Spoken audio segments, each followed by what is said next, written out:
الحمد للہ وکفا وسلام علی عبادہ الذین اصطفیٰ۔ حدیث نبی قال رسول اللہ صلی اللہ علیہ وسلم والجلیس الصالح خیر من الوحدۃ،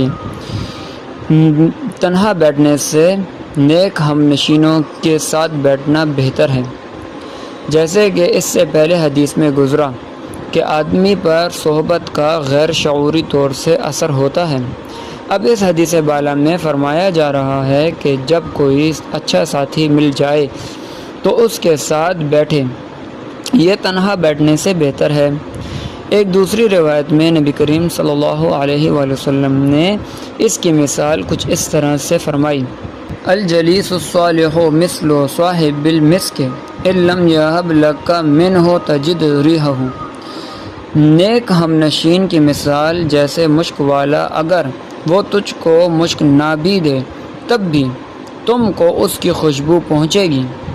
اسی وجہ سے بعض اکابر سلف فرماتے ہیں کہ دوست بہت سے پیدا کرو، ہر ایماندار شفاعت کرے گا، تو کیا عجب ہے کہ تم کسی اپنے دوست کی شفاعت سے جنت میں داخل ہو جاؤ۔ کہتے ہیں کہ بندہ کی جب مغفرت ہو جائے گی تو وہ اپنے دوستوں کے لیے سفارش کرے گا۔ اس لیے علماء نے اس حدیث کی بنا پر نیک لوگوں کی صحبت اختیار کرنے کی ترغیب دی ہے۔ اللہ تبارک و تعالی ہمیں بات سمجھنے کے ساتھ ساتھ نیک لوگوں کی صحبت اور نیک اعمال کرنے کی توفیق عطا فرمائے۔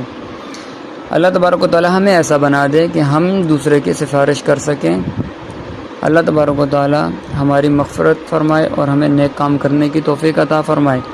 وآخر الدعوانا ان الحمد للہ رب العالمین۔